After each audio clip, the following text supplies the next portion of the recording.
Hi అండి, welcome to Nagamani Reddy's world. ఈరోజు నోరు ఊరించే మామిడికాయ తురుము పచ్చడి చేసుకున్నాను. దానికోసం ఒక్క మామిడికాయని తీసుకొని శుభ్రంగా కడిగి తుడిచి దాన్ని మనం తురుము పట్టే దాంతో తురుము తీసి పక్కన పెట్టేసుకోవాలి. ఆ తురుముతో మనకి కావాల్సిన పదార్థాలన్నీ కలుపుకుంటాం అన్నమాట.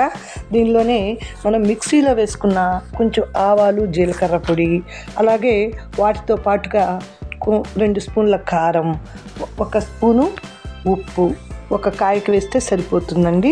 ఆవాల పొడి, జీలకర్ర పొడి మాత్రం, మెంతులు కలిపిన పొడి మాత్రం 1 స్పూనే వేసుకున్నాను.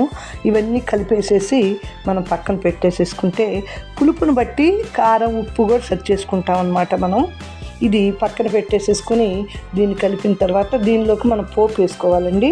పోపు కోసుకొని ఒక అరకప్పు నూనె తీసేసుకొని దానిలో ఎండుమిరపకాయలు, అలాగే ఆవాలు, మనకు కావాలి అంటే కొంచెం జీలకర్ర లాంటిది కూడా వేసేసుకొని చివరిలో కరివేపాకు కూడా వేసేసి ఆ మిశ్రమాన్ని మనం కొంచెం చల్లారిన తర్వాత మనం ఈ పచ్చట్లో కలిపేసుకోవటమేనండి.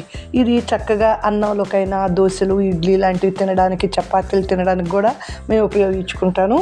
వెల్లుల్లి కూడా ఇష్టమైన వాళ్ళు వేసుకుంటాము, లేకుంటే లేదండి. అది మన చాయిస్ని బట్టి వేసేసుకుంటాము. చక్కగా వీటినన్నిటిని కూడా మనం కలిపేసుకొని 1 నెల రోజులు ఈజీగా తినేసేయచ్చండి. దీన్ని ఫ్రిడ్జ్లో పెట్టుకుంటే 2-3 నెలలు ఈజీగా ఉంటుంది. కానీ అది చూస్తూ ఉంటే నోరూరుతుంది కదా. ఎక్కువ రోజులు కూడా ఉంచేసుకోము. మనకి ఇంకా చట్నీ చేసుకునే పని లేకుండానే బ్రేక్ఫాస్ట్లో కూడా ఇది యూజ్ చేసేసుకుంటాం.